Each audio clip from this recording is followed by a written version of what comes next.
আসসালামু আলাইকুম। হ্যালো বন্ধুরা, সবাই কেমন আছেন? আশা করি অনেক ভালো আছেন। আমিও অনেক ভালো আছি। আমি এসেছি গুয়াহাটি ঘুরবার জন্য।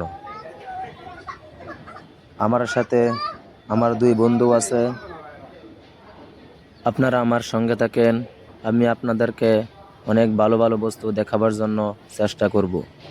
এইমাত্র আমরা ট্রেন থেকে নামলাম। বন্ধুরা, ট্রেনে যা কষ্ট হয়েছে, অনেক ভিড় ছিল ট্রেনে, তাই কষ্ট করেই আসতে হলো। এখন এখান থেকে উজান বাজার নিউ পার্কে যাব। আলহামদুলিল্লাহ, উজান বাজার নিউ পার্কে এসে গেছি আমরা।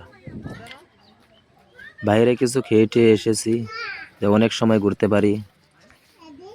অনেক সময় ঘুরেছিও, প্রায় 1 ঘন্টা মতন ঘুরেছি। বন্ধুরা, অনেক সুন্দর আছে পার্কটা।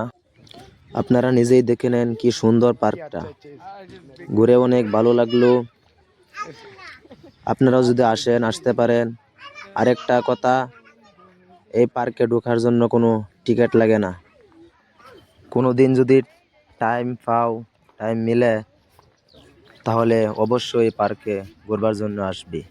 অনেক সুন্দর পার্কটা। পার্কে আসার পরের থেকে মনটা ভালো হয়ে গেল, অনেক ফ্রেশ হয়ে গেল মনটা। আর এই পার্কে ফটো মারার জন্য অনেক কিছুই আছে।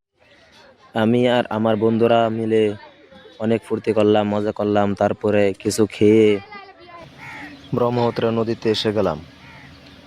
নদীতে এসে দেখি এপার থেকে ওপারে যাওয়ার জন্য উপরে দিয়ে রাস্তা। আমার বন্ধুরা বলল উপরে দিয়ে যাবে। আমি বললাম যাওয়া যাক। তাই 200 টাকা করে টিকিট কেটে এটাতে উঠে পড়লাম।